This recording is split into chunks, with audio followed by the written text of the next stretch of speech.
नमस्कार प्रणाम। कैसन बने रहो सब? उम्मीद करते हैं रहो सब अच्छा होंगे। हम भी अच्छा बानी। अभी जा रहे हैं कि प्यारा सा मैं गीत सुनावे। अगर वो सब चैनल पर नए हो चैनल को सब्सक्राइब कर दीजिए और वीडियो को लाइक भी कर दीजिए। कमेंट बताइए रहो सब गीत कैसा लगा।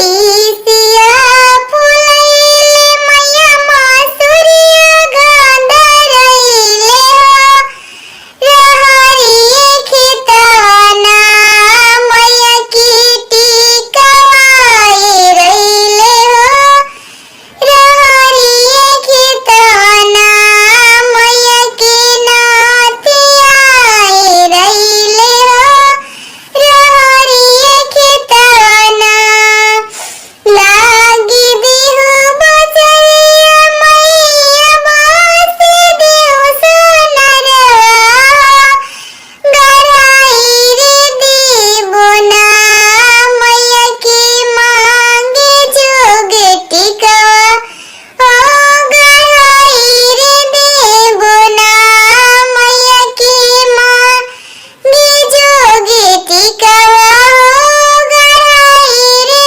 दीबोना मैया की नाते के जोगे नतिया हो गराई रे दीबोना तीसिया फुलैले मैया मासुरिया गांधरैले हो रहरिये खिताना मैया की छाए गले रैले हो रहरिये खिताना मैया की छाए गले रैले हो रहरिये खिताना लागी बिहु बजरिया मैया बासी देव सोनरवा हो गराई रे दीबोना मैया की पैरा जोगी छाए